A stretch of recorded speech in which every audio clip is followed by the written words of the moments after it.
SSS members, it's me Angel. Welcome sa aking YouTube channel. Sasagutin ko tong comment ni Ma'am Ann. Hey ma'am. Sabi niya, if ever po na 11 years nang nakapagbayad or nakapaghulog sa SSS, pero 32 years old pa lang, pwede na po bang ihinto magbayad? Tapos wait na lang mag 60 years old bago magpensyon or pwede na din i-lump sum?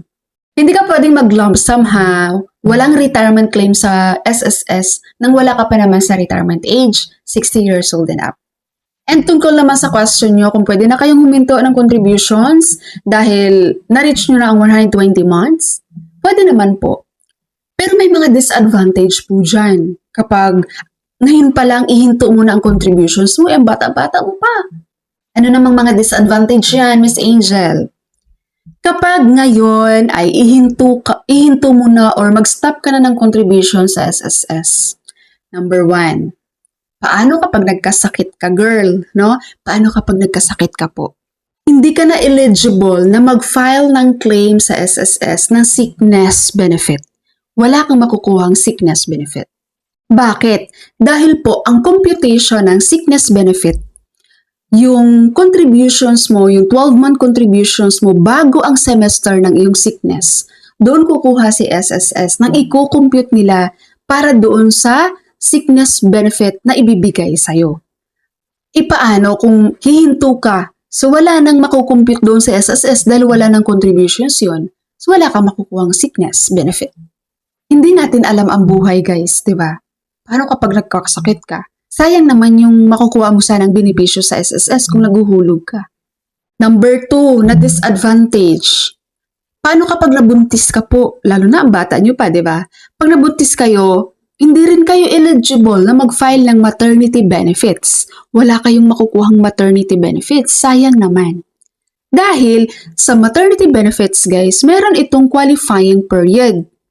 Doon sa qualifying period mo, sa 12-month na qualifying period mo bago ka nabuntis, yun ang kukuhaan ni SSS ng computation para sa amount na makukuha mong maternity benefits. Ngayon, ihuminto ka nga ng contributions, so walang makukompute doon si SSS. So wala, not eligible ka for maternity claim. Nagigets po? Pangatlong disadvantage kapag huminto ka na ng contributions. Hindi ka po makakapag-loan sa SSS.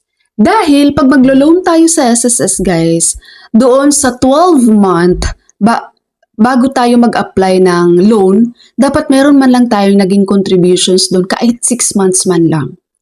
Hindi ka na nga updated sa contributions mo. So wala ka, hindi ka makakapag-avail ng loan sa SSS. Paano kapag kailangan mo ng emergency fund or emergency money na kung saan si SSS ang isa sa mga makakatulong sa iyo, ang loan ni SSS. So, hindi ka qualified dahil huminto ka ng contributions.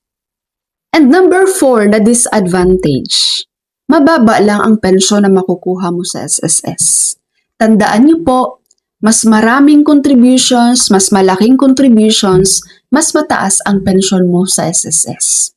Pero kung ikaw, ngayon pa lang na naka 120 months ka lang, hihinto ka na, possible na mababa lang ang iyong pension.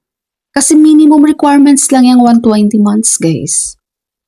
Isa sa mga computation natin sa monthly pension sa SSS, malaking factor din yung number of contributions. Kung gaano karami ang naging contributions mo sa SSS.